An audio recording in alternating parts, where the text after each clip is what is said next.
We Patelians have grown up imbibing the chant of Apne Surya Swayam Ban Jao. In times of distress and the absence of motivation, time and again we have looked for opportunities of growth and change. But having our gaze towards the horizon has never meant that we forget the roots that built us. It is therefore no surprise that we have to look no further for inspiration than the Vidyalaya itself.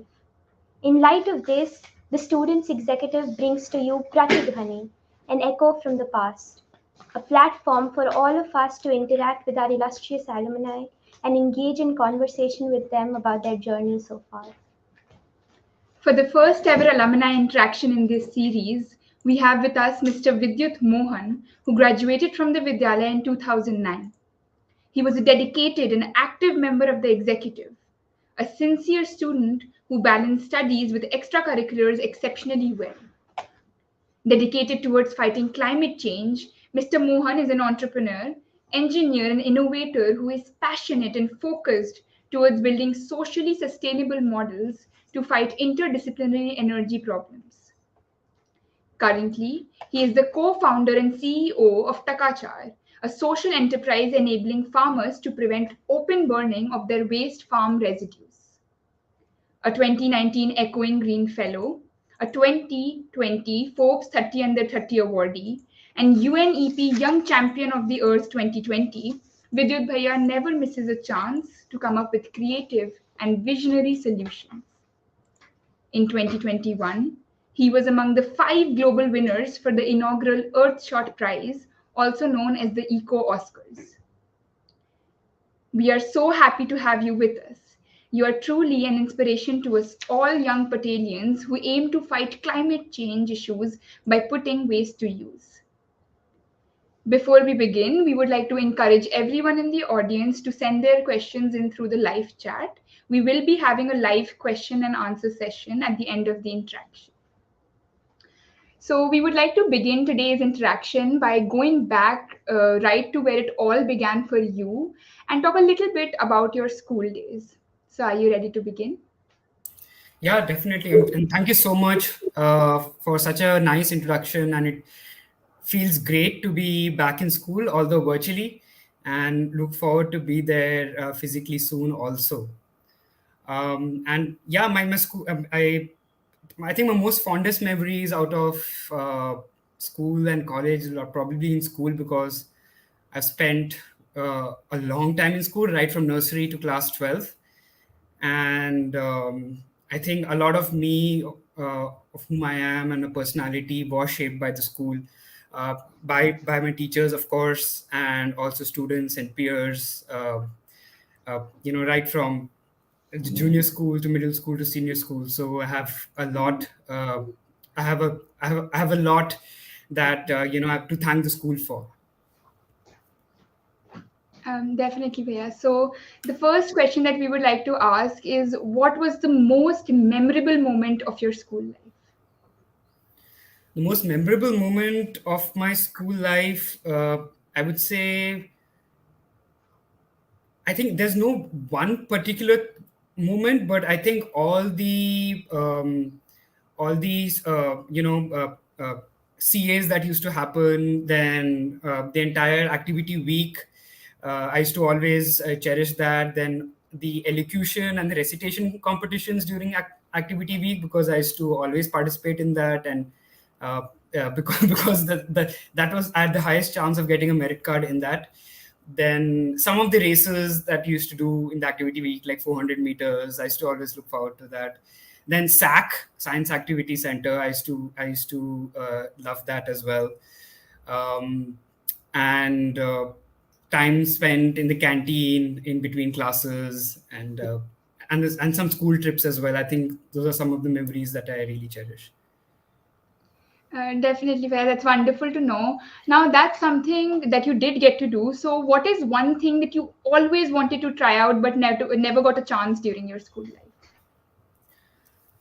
Um, Well, I think I was I was into music as well, but I didn't.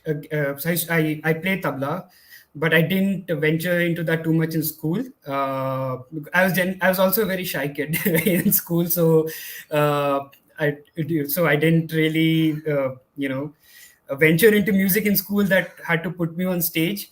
So, but I wish I had done that, because the school has so much history in music, and there's so much depth there. I would have loved to be a part of that. Definitely. So, Bhaiya, you won the all-rounder scholarship in school, and you were an exemplary student both in the classroom and outside. So, what were some of the ways you balanced your extracurriculars with your academics, and how did you juggle between the two? I think for me, my extracurriculars helped me in my academics. So, uh, in so that was kind of a natural fit. So, for example, in some days, when I didn't do well in studies, but I managed to do well in some other extracurricular activities, then that would make me feel happy about it and not too bad. So it's that really helps, and I think that's something I would recommend as well. To your extracurriculars will always help you in your academics also. Definitely, this is a message to all the students listening right now, because we're all trying to find a healthy balance these days. And you talked about these extracurriculars that helped with your academics. So, what were these interests specifically during school time? So I used to I was interested in theater. So did a few theater workshops in junior school, did a few plays in middle and senior school.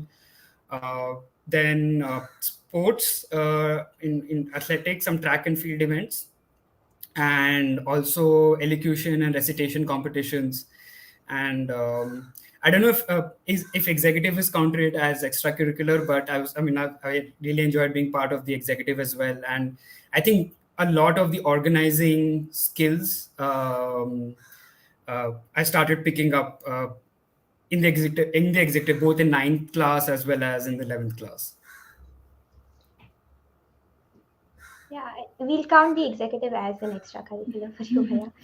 So, now moving on to a more specific line of thought. A lot of students in school today are interested in the environment and they want to know how to pursue a career there. So, how would you describe a career in the environment for students who are interested in that field? Yeah, the environment is a really broad field, right? And any subject that you're learning, right, whichever subject that interests you, you can apply that to solving environmental problems. So you should, explore which subjects you like or what areas you like working on, and use that as a basis to see if you want to address a particular environmental problem that you've identified and you resonate with that. And I think that fit will help you better, and chart out a path accordingly. So if it's like physics or engineer, that you like, or chemistry that you like, then there's a path there that you can kind of technically solve, a technical direction to solve environmental problems.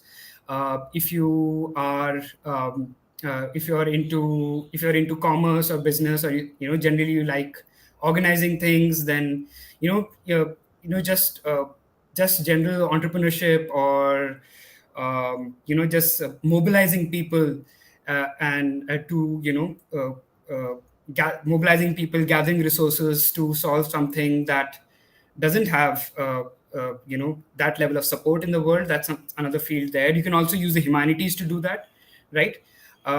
In different ways. And I think in the end, a problem is a very interdisciplinary issue.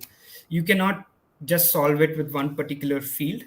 So I would say, in your education, try to develop depth in one particular area of interest, but still have some breadth of knowledge across various fields that will allow you to think about various dimensions of that problem and come up with better solutions. Definitely, I think this will be quite helpful to all the students who wish to do the same. So we're very curious to know that, did you have any idea you would be involved in environmentalism as a profession after growing up? I was I was pretty sure after passing out from school that I wanted to do something related to environment, primarily because of family influence, in the sense that a lot of my people from my family are really environmentally inclined.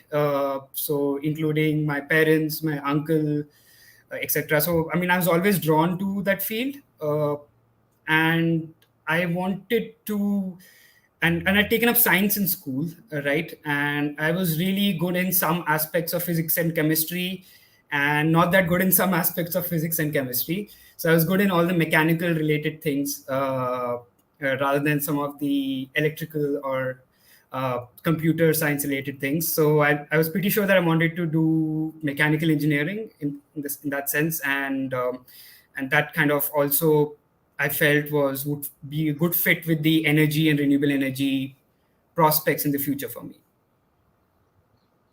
Right. So, would you say your proficiency in a particular subject is what led you to choose environmentalism as a career path for you, or any Initially, subject you can? I think not only proficiency in a subject. I think just exposure, just traveling, right? Just getting exposed to a lot of environmental or social issues, that really helped, right? So because only I think only when you get exposed to a particular problem, then you tend to apply what you learn better, and you tend to enjoy those subjects as well.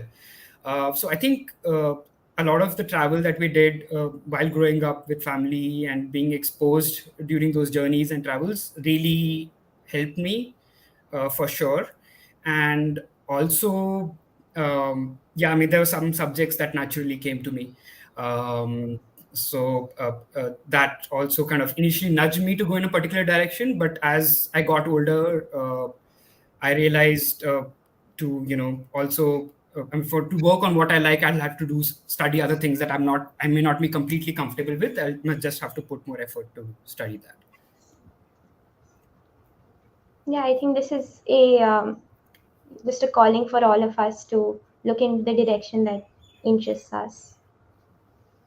So, coming to an end of this section on a much lighter note, we would like to now move on to the rapid fire. So, we will give you a word or a phrase, and we would like to know the first thing that comes to your mind when you hear it. So, are you ready to begin? Yeah. Okay. So, firstly, GTBU. Tamil and Sai ma'am. Okay. Canteen food. Chole bhature. The subject that you always looked forward to. Subject chemistry and chemistry The, lab. okay. The activity week. Elocution. School song. Chandane Mati. House colors.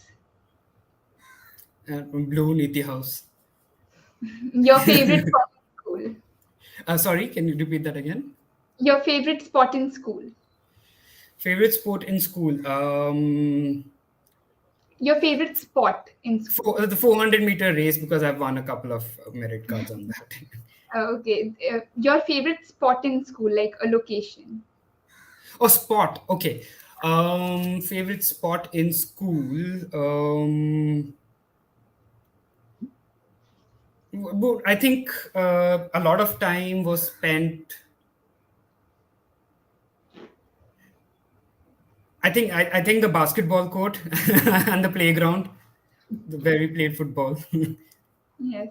The student's executive. Students executive. I think I'll remember Vanika and Ariman and Karuna. I think were in my portfolio. Okay. School trips. The one I think the most fun was the one with our batch in class 7 to Shimla. Food festival. Shri Khan. It was always there. I used to always like it. Now moving on to some more generic clues, then upcoming science field. Upcoming science field. Well, I think a lot in carbon sequestration. I mean, from where I see it, so removing carbon from the atmosphere. Okay, a book you think everyone here should read? Book. Well, you should definitely read Mistaking Modernity. I think it's a book that you'll enjoy on what how society is mistaking modernity and what it actually means. Definitely. A music genre? Mm, fusion, Indian Your fusion. Yeah. your favorite movie of all time? Favorite movie of all time.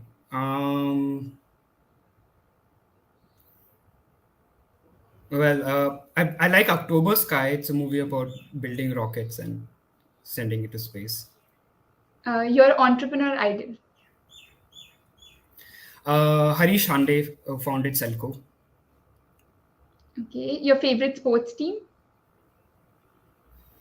Sports team. I mean, I follow tennis mostly. So, So favorite player? um, so yeah, favorite player. I mean, it would be Rafael Nadal. And lastly, an alternate profession for you? Alternate profession for me. Um, I would have probably, if not an entrepreneur, I was on the path to do a PhD. So I would have become I probably venture into pure sciences and research. Great. So with that, we end the rapid fire. I think that was quite interesting. And you can relax now because we're heading right into your comfort zone and talking a little bit more about Takachar in particular. So, Bhaiya, Great. when you hear Takachar, what is the first thing that comes to your mind? All of us just want to hear about Takachar and what it does from you. So the vision to create Takachar was when we started was to create self-sufficient rural economies, as to how we can use resources available locally to create doorstep livelihood opportunities in rural areas. So that was the initial thought behind starting Takachar. And I guess that was the first thing that comes to my mind. Okay, and could you talk a bit more about what it does and how it achieves that goal? Yeah. So, what we want to achieve in Takachar is to create the self-sufficient rural economies through locally available resources, and in particular, in our case, that becomes agricultural waste that is available in and around villages, and create income and opportunities by creating value out of that, right, locally in villages, and while at the same time create other multidimensional impacts like prevent carbon emissions and therefore fight climate change, and then prevent smoke emissions that arises out of the open burning of agricultural waste. So our project has these multi-dimensional impacts of rural value creation, pollution mitigation, and preventing carbon emissions and fighting climate change. And I think that's what this project is all about. And to do that, I mean, we've made this machine that processes this agricultural waste into carbon-rich fuels, fertilizers, and some other specialty chemicals also. So we're curious to know the first question that comes to our mind when we hear of Takachar. What does Takachar mean? Why Takachar? So taka in Bengali means money, and char is carbon essentially. So wealth from carbon, that's what it means. And we also have some of our work happening in Kenya. So in Swahili, taka means waste, and char is also carbon. So waste to carbon in that context. That's quite interesting to know. And now that we know the story behind the name, we'd also like to know the thought behind the company. Was there, a sort of a eureka moment, like this is what I want to do before you started the company? Yeah.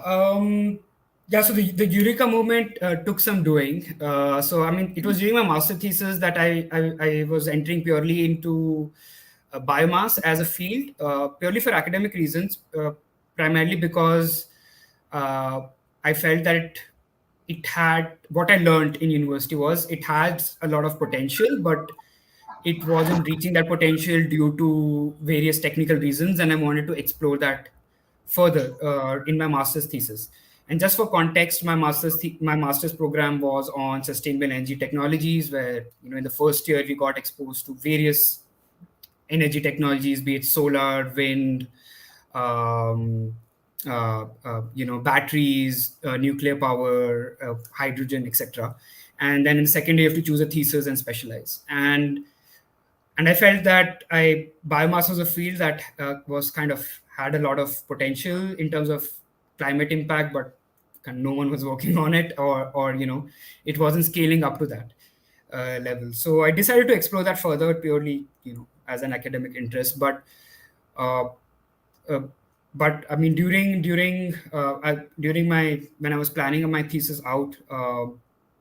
My advisors told me that you should actually go to the field and find out why this problem exists. And so that made me kind of carve out my thesis in such a way that some part of it was extremely practical, where we were based in a village in India for some time, trying to understand all the biomass related problems, and why it's actually burnt, and what are the issues in utilizing it properly, and also technically build some design and build some prototypes and see if those are able to address those problems. So we did a pilot in Uttarakhand during that time, and that pilot involved working in a village in Pithoragarh district of Uttarakhand, where pine needles that cause forest fires in that region, because there are monoculture pine forests created all over Uttarakhand by the British. Uh, and those pine needles, when they fall to the forest floor in the summer, they ignite and cause massive forest fires. And so our idea, basically we were exploring and testing out how what it would mean to set up some prototypes there in the village, work with people in the village to collect those pine needles, and see essentially what we can do with that.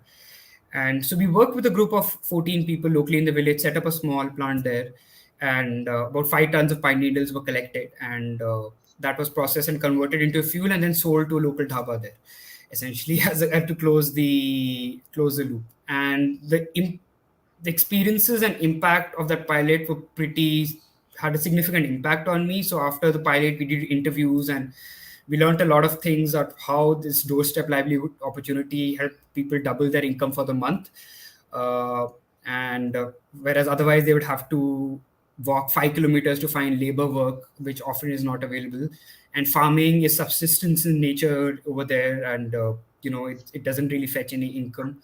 So that was really impactful. And while at the same time, we prevented forest fires happening in and around that village for that summer. So that experience really had that first-hand experience of actually seeing an impact of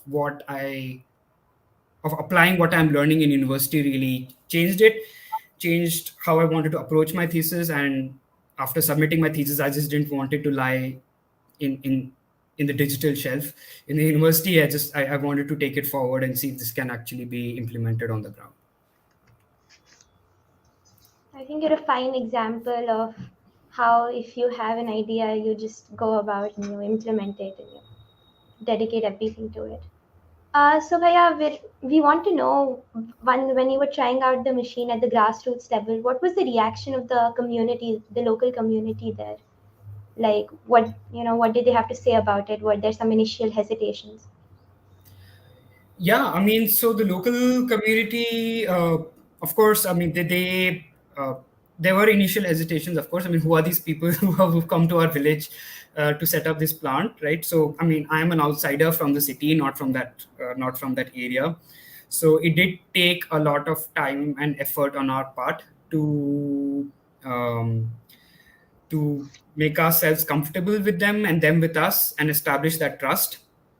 So there were a lot of grounding activities that we had to conduct even before we started the pilot.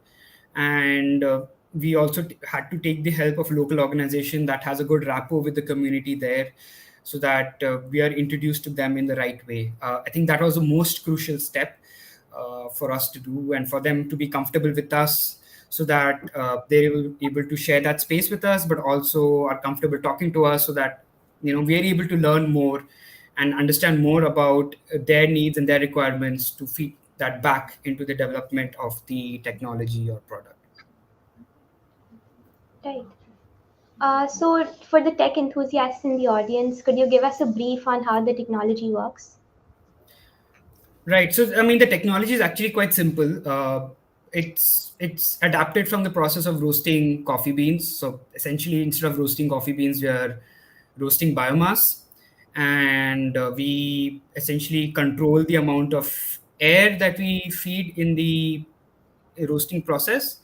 And so we heat the biomass between 200 to 350 degrees Celsius in really controlled amounts of air, and controlled amounts of time of how long we want to roast it. And what that does is it takes out some of the low energy containing molecules in the form of combustible gases, and leaves behind a dense carbon rich material. And those combustible gases can also are also have some energy content in them, so they are again combusted to provide energy for the process. So as such, we don't require any external source of energy to do the roasting process. So that's one of the main innovations. And scientifically, the process is known as torrefaction, which, if you Google, will give you a French origin word for roasting of coffee beans. Definitely. And for everyone watching, Vidyut Bhaiya was awarded the Earthshot Prize last year by Prince William and the Duchess of Cambridge, Kate Middleton. So we'd like to know what were two highlights and one lowlight from that recent trip to London.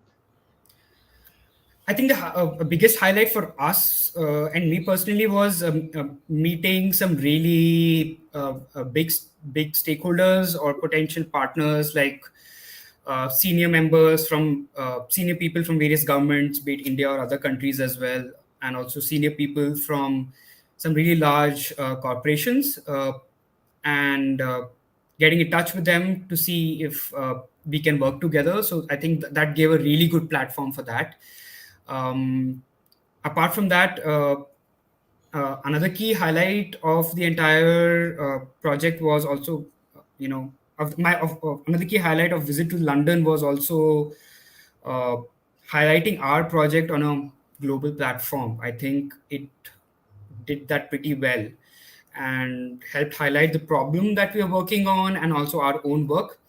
And hopefully that will attract more people to work on this area. And but it has definitely helped us, with many people reaching out to us for inquiries relating to the product, or partnerships, or various state governments in India reaching out to us to see if we can do a pilot together. So that exposure really helped us also. Definitely. And we also know that you got a chance to speak with the Prime Minister of our country. So was there a very, interesting moment from your conversation with him? I think he was just very curious about it, and he was just asking a lot of questions as to what the product is, what it does, how are farmers taking to it, where are you manufacturing it, what is the science behind it, and and where are you developing it. So he had a lot of questions, and he was really curious. So it was almost like a elevator pitch that I had to do in 2 minutes time to him. uh, but it was fun. It was a short visit, but he just had too many questions and is just very curious. That sounds awesome. So, what has been one memorable moment for you aside from your talk with the Prime Minister in your journey with Takachar thus far? I think there have been many instances, but I think the day we won the Earthshot Prize was pretty memorable also, and I think the entire events that followed after the Earthshot Prize. I think uh, uh, it was just a great validation of what we've been doing till now. and also validation of the fact that the problem that we're working on is important. So it really felt nice, you know, just you know, just getting that validation from some really uh, important people in the world and experts. So it really felt nice. And I'm sure that journey to achieve so much was not without its speed bumps. So, what were some of the challenges you faced along the way while developing the product, while testing it out? Yeah, I think the biggest challenge we face, particularly for a company like ours, where we are developing a hardware product that is very interdisciplinary. So it has mechanical things to it. It has thermal. It has a thermal aspect to it. There's a lot of electrical components to it, and and we have to do a lot of programming and things like that. And the this takes a long time to develop. Mechanical R&D takes a long time to develop, unlike typically what the startup trends are these days right now with you know online marketplaces and things like that. Those you can probably just design and get the product is up and ready in 3 to 4 months time. But this takes years of R&D, and till then you're not doing business, you're not selling anything, and you need to sustain yourself and your team to do that. So raising money and resources to help do that has been the biggest challenge for me personally. And convincing people when our when our prototype was in a very nascent stage or in a very crude form, that this can have an impact at that point in time was very, very challenging. So those are some things that I has been a learning curve for me. But I would say that has been the most challenging aspect, and it still is. So, what is it that drives you to overcome those challenges and take Takachar forward? What inspires you to make it reach farming settings all across India? Well, for me, I think the biggest thing is, our country faces a very unique challenge that not many countries in the world do. It's a joint problem. So we have to bring millions of people out of poverty. The country has to grow richer and wealthier, while at the same time we cannot destroy the environment while doing that. And that's uh, that's a luxury that a lot of the developed world, they had that luxury, right? To grow. That's something that we don't have. So it's a very that really kind of that problem and that challenge really attracts me to work in this area and this field uh, of energy access within the country. And essentially on a very large level, that's what drives me. On a micro level, some of the stories that we hear in the field, that kind of also really motivates me, particularly with some of the pilots that we did and the users, and what we hear from them, and what this kind of a solution might mean to them. So those are something that on an individual basis really keeps me going on. I think any nothing I can say can suffice for the work you're doing. So that ends this section. And moving on, we'd like to talk more about Takachar's vision for the future and your message for everyone in the audience today. So now that you've won so many awards, what do you see Takachar doing in the next 10 years?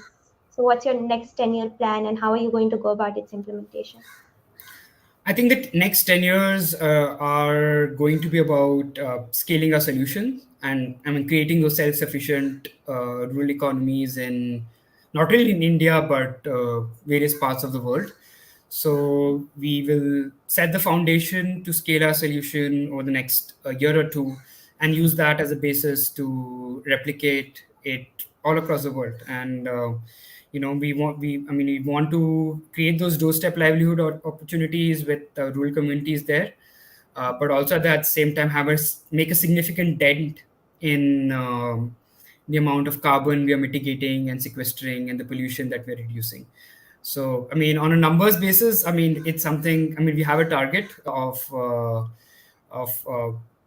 mitigating about a billion tons of carbon dioxide equivalent emissions by 2030, and touch would also create about $2 billion of rural value by that time. So that's in terms of numbers, but I mean, generally we want to just scale far and wide all over the world. Definitely, I think that inspires us to be just as ambitious if we can be. And so, while we're talking about the future, what is one thing that you think India can do better to better their quest to reach zero net emissions by 2070? Yeah, I think it's now really important for the country to start decarbonizing its some of the most heavy carbon emitting sectors. Right, so and there's data that exists as to which industries you need to target. So you need to target steel, cement, uh, transportation, agriculture, um, and uh, and also, of course, electricity generation, power generation. So all of these sectors need to decarbonize significantly uh, in order to achieve that net zero targets. And I mean, corporations have to lead that effort. Otherwise, it's not going to happen. And I mean, the entire way process, the way we produce things needs to change. Number one, so all of these key sectors, right? And so that's going to create the biggest impact in terms of net zero. Um, because I mean, these are just the sectors that just emit the biggest carbon emissions. So steel and cement and steel, probably one of the largest. Yeah, and a big part of, I feel, what India's effort should also go into education, because that's the generation that's going to lead the country forward. So, do you feel that the current system of education is doing enough to raise awareness about climate change as both a theoretical and a practical subject? I think theoretically we are quite good. I think we need to do a lot more practically, and I think that reinforces into what we learned in schools as well, and colleges also. So I mean, what really helped me. I'm speaking from personal experience. Just just identifying a social or environmental problem locally in your area, and linking that to what you're studying and coming up and brainstorming solutions and using what you're learning to solve that problem not only helps you enjoy your subjects better, but also at the same time creates that problem solving mentality which is needed. And I mean, to address a lot of key environmental issues right now. And i think I think that's what education should also additionally focus on. Yeah, and is there something schools can do to complement this front? I think one of the best ways is just I mean, just going around, in around your school or in your school or in your neighborhood, just go around, identify a social or environmental problem that you resonate with, and then just work with your teachers or other peers in school to see if you can use the knowledge gained in your classes to come up and solve that problem, right? And work in teams. Working in teams is really important because nothing is solved individually. No invention or innovation is done alone. Everything is done together or built on someone else's work, right? Also, so I think that's going to teach a lot. And also, try to raise resources, some amount of resources for it as you're doing that project.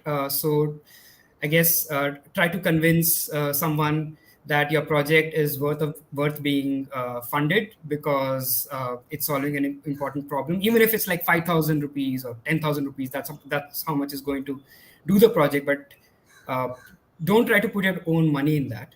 Try to convince the school or other stakeholders to help win those funds and start a project. So that will teach you a lot of diverse skills.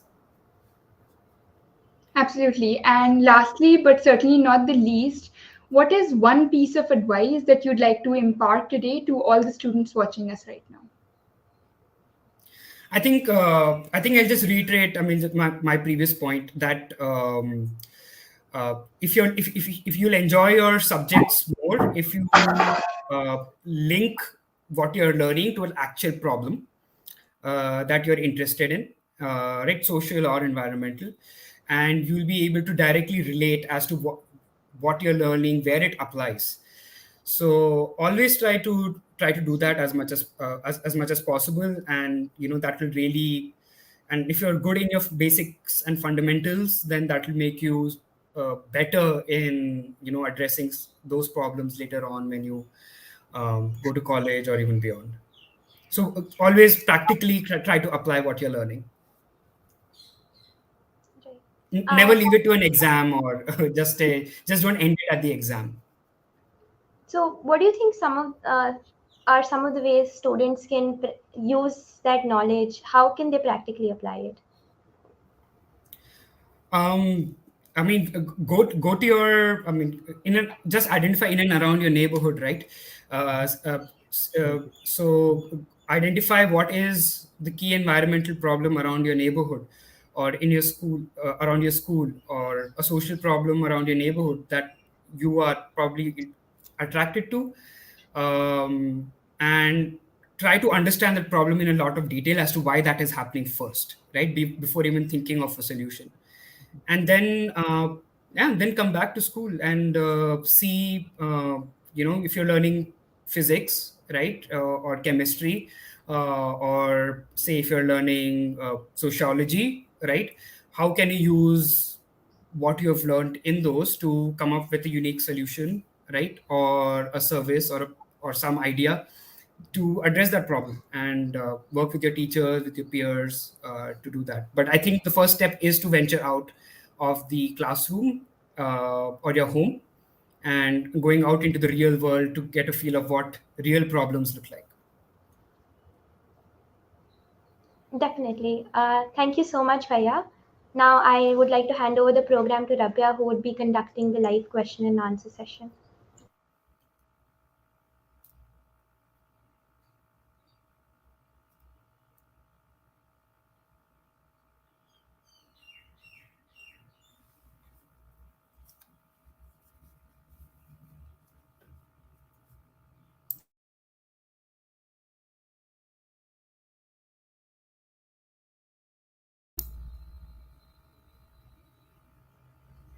Thank you, Nisha and Snigdha.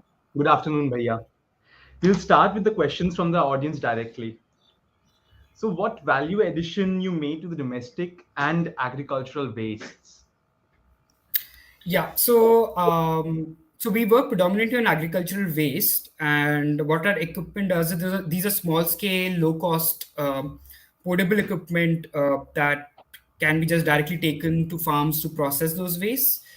And it what value it does add is it converts the waste, which is usually just burnt away, into some other valuable products, be it fuels or fertilizers, or even activated carbon, raw materials to make activated carbon.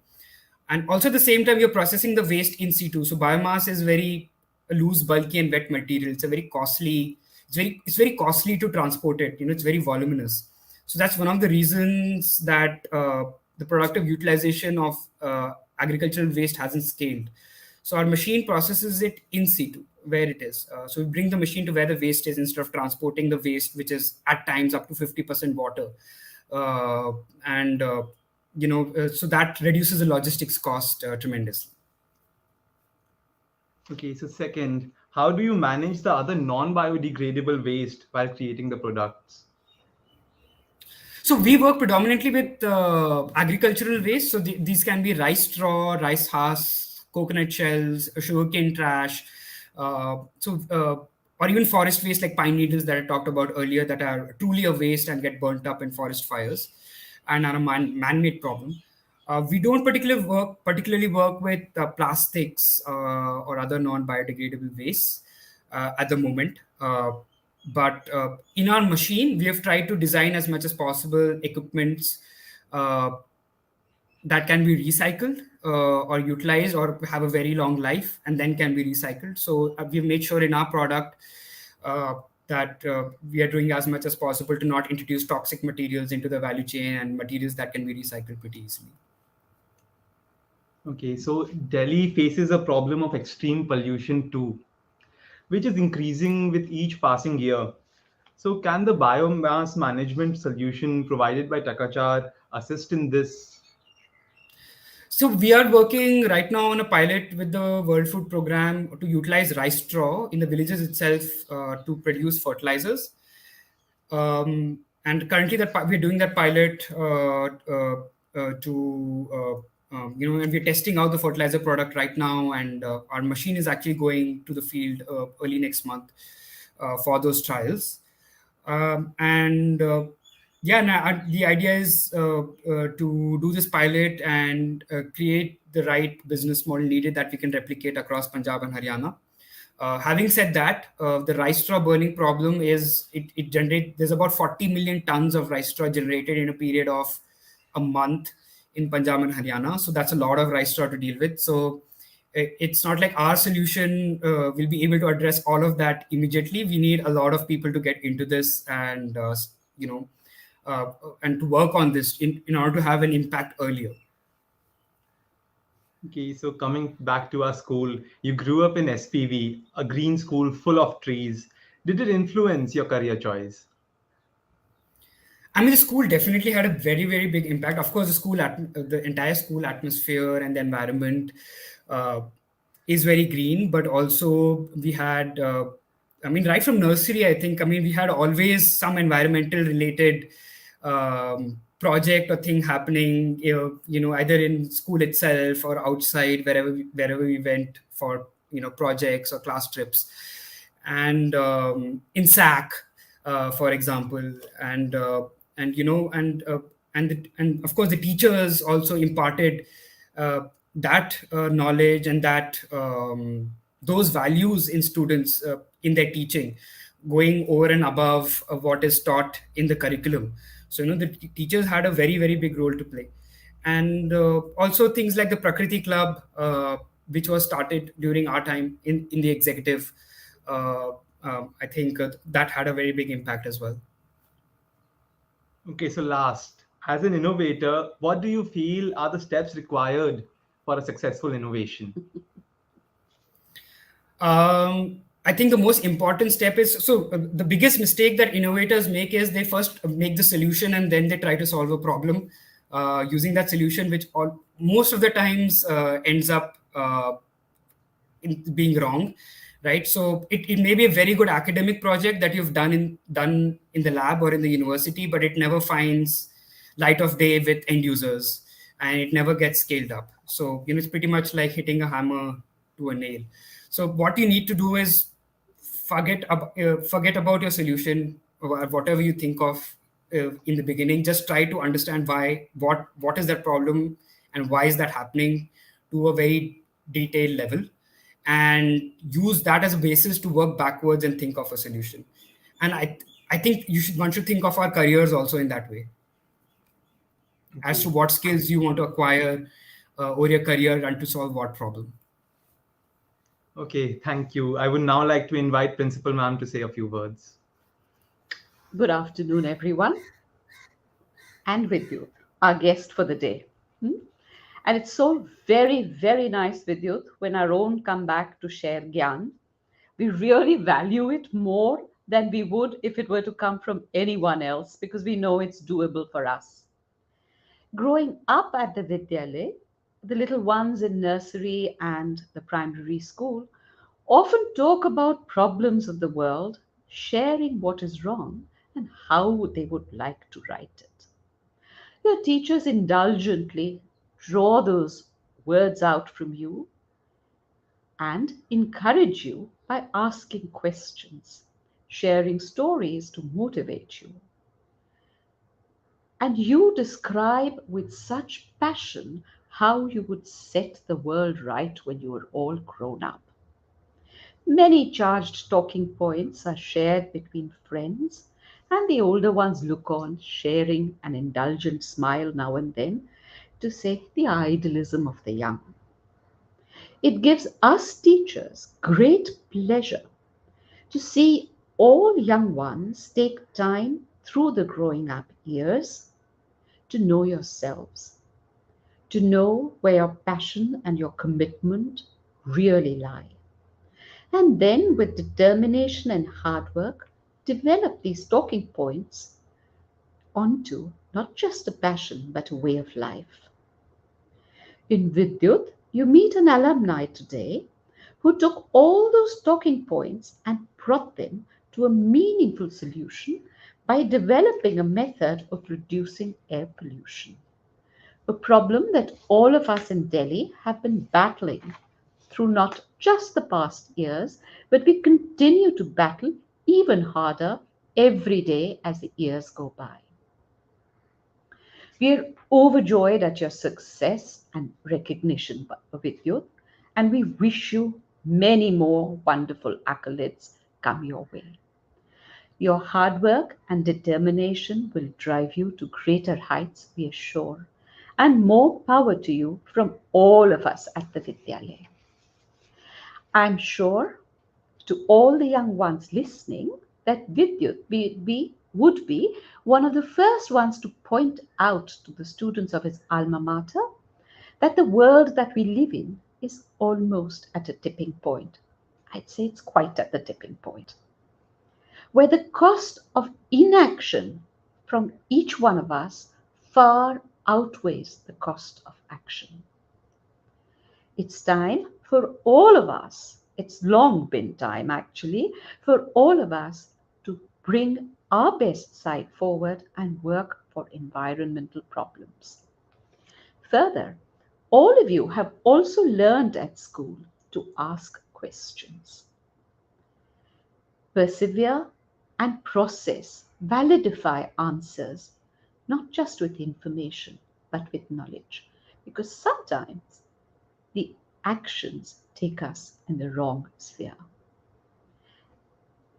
The one example I'd like to quote to you is how liquefied gas is perceived as an answer to reducing carbon pollution. And I leave it to the students to decipher whether liquefied gas is really an answer to problems facing the world for transportation. Think about it deeply and you'll find answers. I also look forward to all the young ones at the Vidyalaya taking on leadership roles as we go forward, very like Vidyut and perhaps higher and faster for all of you. Thank you all for tuning in. Thank you very much, Vidyut. God bless and Thank you wish so you much for having me. more in life. On Thank behalf of the you. students, on behalf of the students executive, the entire student body, and the SPV family, I would like to extend a heartfelt and cordial vote of thanks to Vidyut Bhaiya for taking out time from his busy schedule to have this enlightening conversation with us. Vidyut Bhaiya, you have done a lot to develop rural economies and empower our country. You have worked to combat air pollution to much success. We, as global citizens, would like to thank you for your efforts to make a change, to make a better world. We, the students here at SPV, with our eyes twinkling with dreams, seek to learn from you and the other alumni of the Vidyalaya the essence of being down to earth humans even after achieving heights unthought of and pinnacles considered unreachable. We look up to you for inspiration. This conversation has taught us how to diligently pursue an idea, to bring about change, to think differently, and ideate and innovate fearlessly. We have a lot to take away from it today. Our exchange concerning the current climate crisis and the role of our education system, and more importantly, us as students therein, surely provided valuable insights to the audience. Progressive steps at the micro level, as you said, would usher in a much needed change in approach at the macro level. The greater participation of youth in this current fight against climate crisis would, as we hope, strengthen the front advocating for a greener and safer planet. I would also like to thank the students' team and teachers working behind the scenes for making this event possible. This interaction also wouldn't have been possible without the efforts of the Vidyalaya's Tech Department and Principal Ma'am.